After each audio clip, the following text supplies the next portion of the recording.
नमस्कार दोस्तों, मैं सौरभ मिश्रा आपकी वीडियो में आप सभी का स्वागत करता हूं।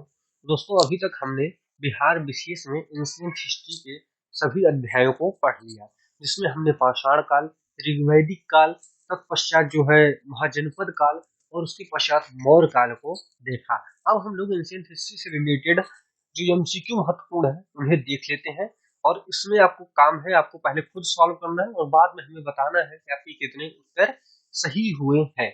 चलिए शुरू करते हैं। सबसे पहला हमारा क्वेश्चन है, निम्नलिखित में से किस ग्रंथ में मगध के क्षेत्र में रहने वालों के लिए वाक्त शब्द का प्रयोग किया गया है? तो वाक्त शब्द का उपयोग कहाँ पर दिखाई पड़ता है दोस्तों?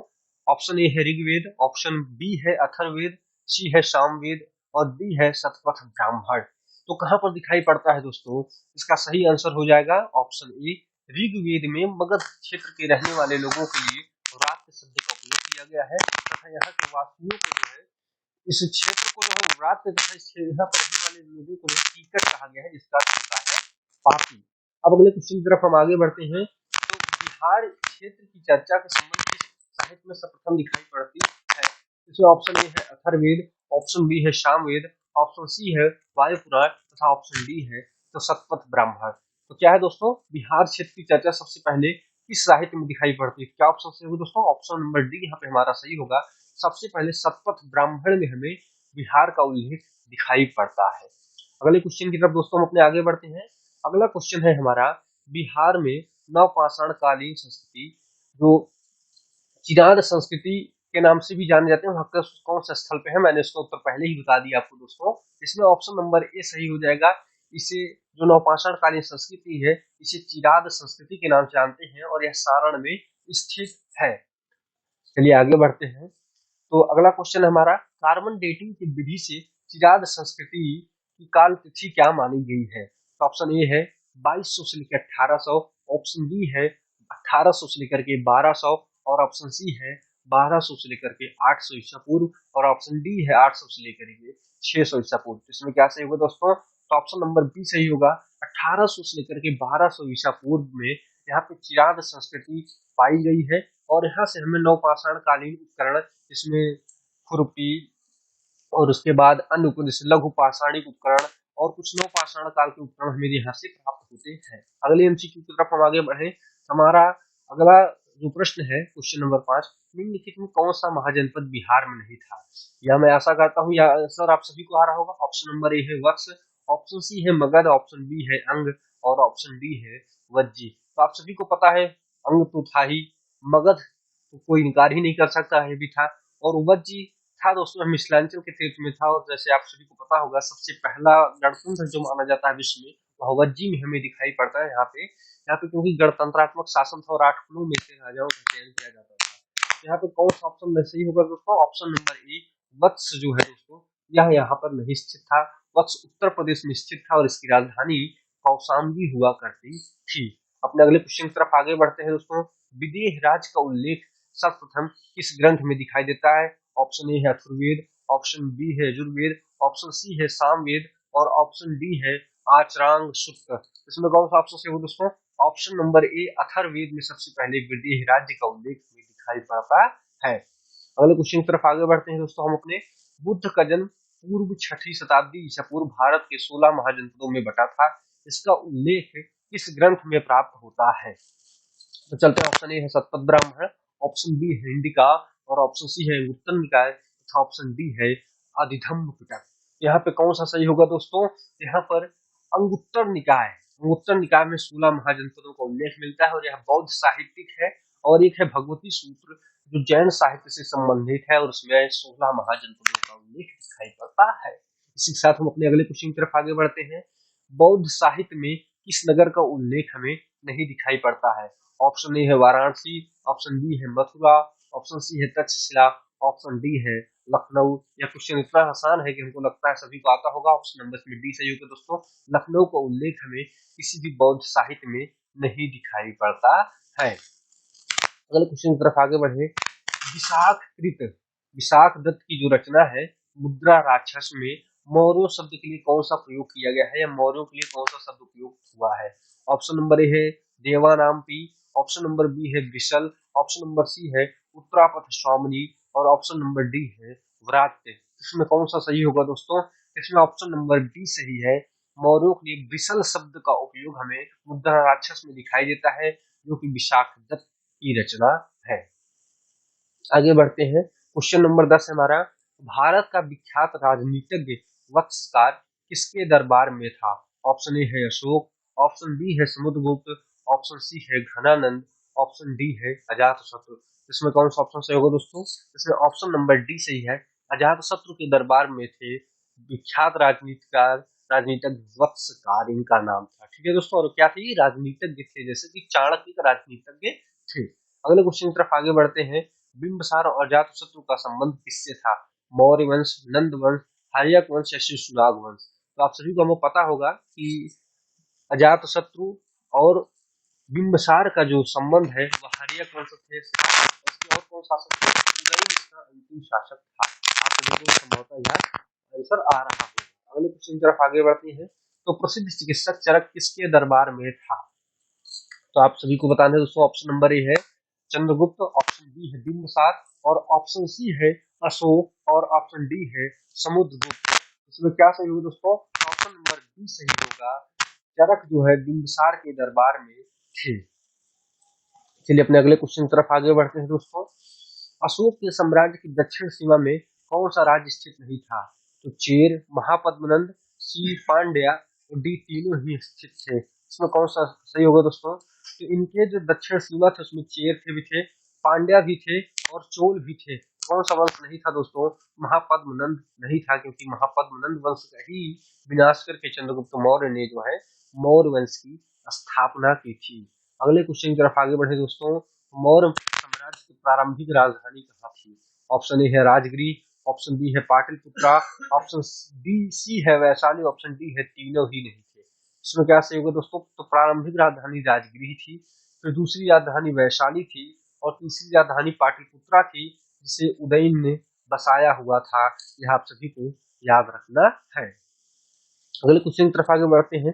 अशोक ने किस बौद्ध भिक्षु से बौद्ध धर्म की शिक्षा ली है? ऑप्शन ए है ब्रह्मगुप्त, ऑप्शन सी है देवगुप्त, ऑप्शन डी है शशिगुप्त, और ऑप्शन डी है उपगुप्त। जिसने हमारा मौर्य साम्राज्य वाली सीरीज देखी होगी उसका इसका उत्तर पता होगा दोस्तों। इसमें ऑप्शन नंबर डी सही होगा। उपगुप्त से शिक्षा ली थी बौद्ध धर्म की किसने? अशोक ने। और कब लिया था दोस्तों? इन्होंने 261 ईसा पूर्व जो है कलिंग के युद्ध के पश्चात ही इन्होंने बौद्ध धर्म को अपनाया था। अगले क्वेश्चन की तरफ आगे बढ़ते हैं। तो निम्नलिखित में से किसके शासनकाल में भारत का सिकंदर पर आक्रमण हुआ था? यानी भारत पर सिकंदर का आक्रमण किसके शासनकाल में हुआ था? Option A Mahapadmananda, option B Kalashoka, option C Kumar Gupta, और ऑप्शन डी है समुद्रगुप्त। इसमें कौन सा सही होगा दोस्तों?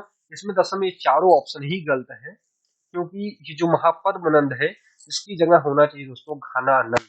327 ईसा पूर्व जो है आक्रमण किया था इसने, तो सिकंदर ने, और वह किसका समय शासनकाल था? वह घनानंद का शासनकाल था। यहाँ पे आप इसकी जगह घनानंद कर लीजिए, घनानंद वंश का ही शासक था। अगले क्वेश्चन की तरफ आगे बढ़ते हैं। महावीर का जन्म स्थान कहाँ है? ऑप्शन ए है बोधगया, ऑप्शन बी है कुंडलग्राम, ऑप्शन डी है पावापुरी, और ऑप्शन डी है लुम्बिनी। इसका आप लोगों को, हमको उम्मीद है कि आप सभी को इसका आंसर पता होगा। तो जल्दी से आप लोग कमेंट बॉक्स में इसका बताइए इनका जन्म स्थान कहाँ पर था। चलिए हम बता देते हैं, इनका जन्म स्थान कुंडलग्राम में था, जो कि वैशाली में स्थित था। अगले क्वेश्चन तरफ आगे बढ़े दोस्तों। तो जैन धर्म और बौद्ध धर्म में क्या समानता थी? अब यह क्वेश्चन आगे है, एनालिसिस का आप लोगों को विशेष तौर से ध्यान देना है। तो पशु बलि का विरोध ये दोनों करते थे। हाँ। जात पति की मान्यता, आत्मा की पुनर्जन्म का अविश्वास, वेदों की रचना के देवी रचना के रूप में स्वीकार करना। इसमें दोस्तों क्या समानता थी? तो क्या है सबसे पहले दोस्तों? तो पशु बलि का विरोध, क्योंकि बौद्ध धर्म जो है दोस्तों पुनर्जन्म की मान्यता थी। अगले क्वेश्चन की तरफ आगे बढ़े हम। इनमें से किस राजा ने श्रावण बेलगोला में चंद्रगिरी की पहाड़ी में अपना शरीर को त्यागा था? ऑप्शन ए है चंद्रगुप्त, ऑप्शन बी है अशोक, ऑप्शन सी है कुमारगुप्त, और ऑप्शन डी है समुद्रगुप्त। जिसने हमारी सीरीज देखी उसे आंसर पता होगा। ऑप्शन ए चंद्रगुप्त मौर्य ने 298 ईसा पूर्व में श्रावण बेलगोला में संलेखना के माध्यम से अपने प्राणों को त्याग दिया था, जो कि चंद्रगिरी की पहाड़ी पर स्थित है। अगले क्वेश्चन की तरफ आगे बढ़ते हैं। तृतीय बौद्ध संगति का आयोजन किसके शासनकाल में हुआ था? ऑप्शन ए है कनिष्क, ऑप्शन बी है शोक, ऑप्शन सी है कालाशोक और ऑप्शन डी है चंद्रगुप्त मौर्य। तो कौन सी थी दोस्तों तृतीय बौद्ध संगति किसके काल में हुई थी? तो अशोक के काल में हुई थी। कनिष्क के काल में चौथी बौद्ध संगति का आयोजन कनिष्क के काल में हुआ था और कालाशोक के काल में दूसरी बौद्ध संगति का आयोजन किया गया था और अशोक के काल में तीसरी का और अजातशत्रु के काल में पहली बौद्ध संगति का आयोजन किसके काल में किया गया था दोस्तों? अजातशत्रु के काल में किया गया था। अगले क्वेश्चन की तरफ आगे बढ़ते हैं। प्रथम बौद्ध संगति का आयोजन किसके द्वारा किया गया था? कहां पर किया गया था? सॉरी, तो ऑप्शन ए है पाटलिपुत्रा, ऑप्शन बी है राजगीर, ऑप्शन सी है वैशाली, ऑप्शन डी है बोध गया। तो पहली इस बौद्ध संगति का आयोजन राजगीर में किया गया था जिसका वर्तमान नाम राजगीर है। ऑप्शन नंबर बी सही हो जाएगा। अगले क्वेश्चन की तरफ आगे बढ़ते हैं। मौर्य सम्राट बिंदुसार किस संप्रदाय का अनुयायी था? ऑप्शन ए है बौद्ध धर्म का, ऑप्शन बी है जैन धर्म का, ऑप्शन सी है वैष्णव धर्म का और ऑप्शन डी है आजीवक संप्रदाय का। अब आप सभी को बताना है इसमें कौन सा दोस्तों ऑप्शन सही होगा? तो ऑप्शन नंबर डी सही होगा। आजीवक संप्रदाय का अनुयायी कौन था? बिंदुसार था। जैन धर्म का अनुयायी कौन था दोस्तों? तो चंद्रगुप्त मौर्य जैन धर्म का अनुयायी था और बौद्ध धर्म का अशोक था।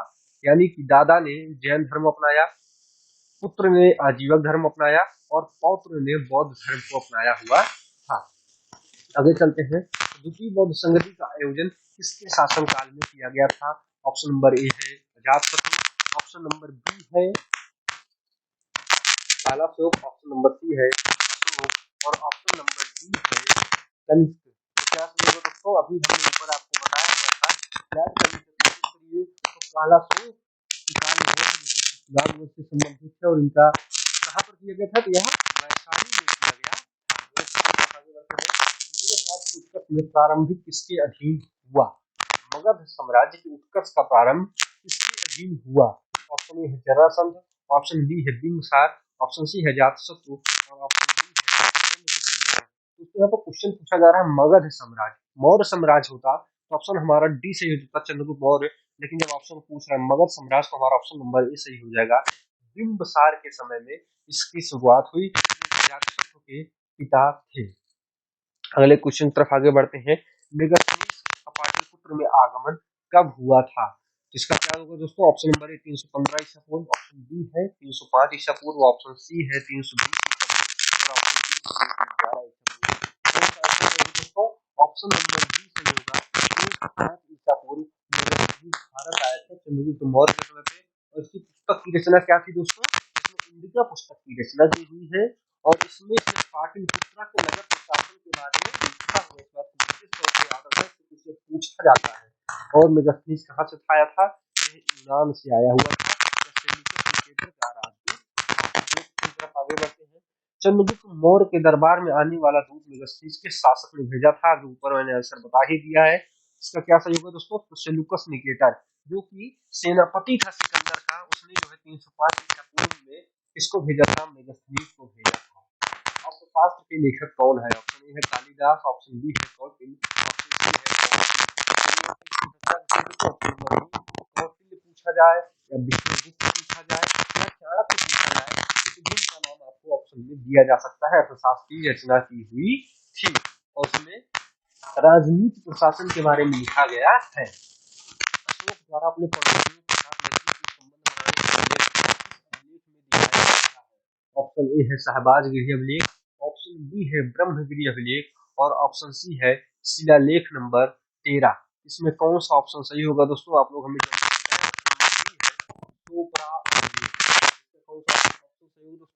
ऑप्शन नंबर ए शहबाजगिरी अभिलेख में जो है मैत्रीपूर्ण संबंधों का उल्लेख किया गया है।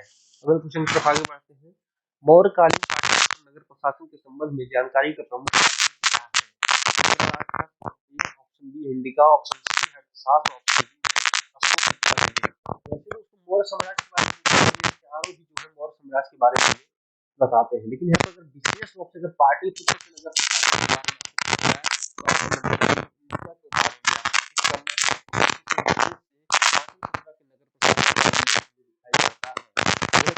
आगे बढ़ते हैं। मौर्य वंश का संस्थापक कौन था? कौन था दोस्तों? चंद्रगुप्त मौर्य थे। नंद वंश का अंतिम संस्थापक कौन था? नंद था। मौर्यों का अंतिम शासक कौन था? तो धनानंद था। और मौर्य वंश का अंतिम शासक कौन था? तो बृहद्रथ था। इससे आप एक साथ मैंने 4 क्वेश्चन को बताने की कोशिश की। आगे चलते हैं दोस्तों, क्वेश्चन नंबर 32 हमारा, धर्मपाल ने विद्या को प्राप्त करने के किस विश्वविद्यालय की स्थापना की? ये नालंदा, जगदल और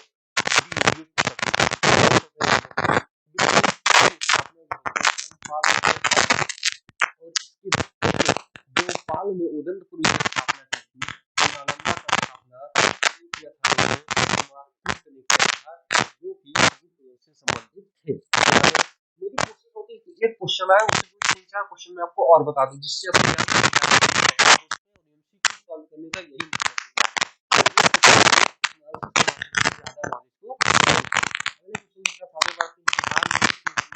महापुरुष की जन्म स्थली नहीं है दोस्तों। ऑप्शन ए है गुरु गोविंद सिंह, ऑप्शन बी है गौतम बुद्ध, ऑप्शन सी है महावीर स्वामी, ऑप्शन डी है आर्यभट्ट। तो आप सभी को ऑप्शन पता होगा, ऑप्शन नंबर ए से सही होगा। गुरु गोविंद सिंह का जन्म जो है दोस्तों, यह बिहार में नहीं हुआ था।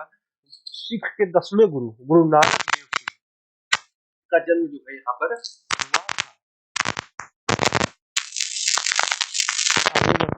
सॉरी दोस्तों, मैं यहाँ पे थोड़ी सी गलती कर रहा हूँ, आपको फिर से बताना चाहूंगा। गुरु गोविंद सिंह का जन्म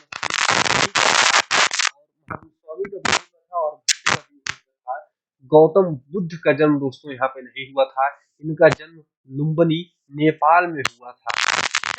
मैं आपसे गलती के लिए क्षमा चाहता हूँ। गौतम बुद्ध का जन्म दोस्तों नेपाल में हुआ था, इस बात को ध्यान रखना है। गुरु गोविंद सिंह का जन्म हुआ था, इन्हीं के नाम पे पटना साहिब स्थित है, पटना में। आप सभी को पता होगा, 10वें गुरु थे सिख संप्रदाय के, माना जाता है।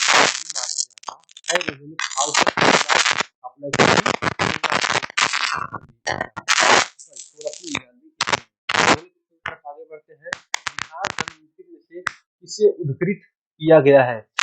बिहार का नाम किससे लिया गया है दोस्तों? ऑप्शन ए है शिशुओं का आवास गृह, बौद्धों के बिहारों की बहुलता का क्षेत्र, ऑप्शन सी बिहार के शरीफ स्थित होने के कारण, ऑप्शन डी महात्मा बुद्ध की कर्मस्थली के कारण। तो क्या से होगा दोस्तों? बौद्ध बिहारों की बहुलता के कारण इसे बिहार कहा जाने लगा है।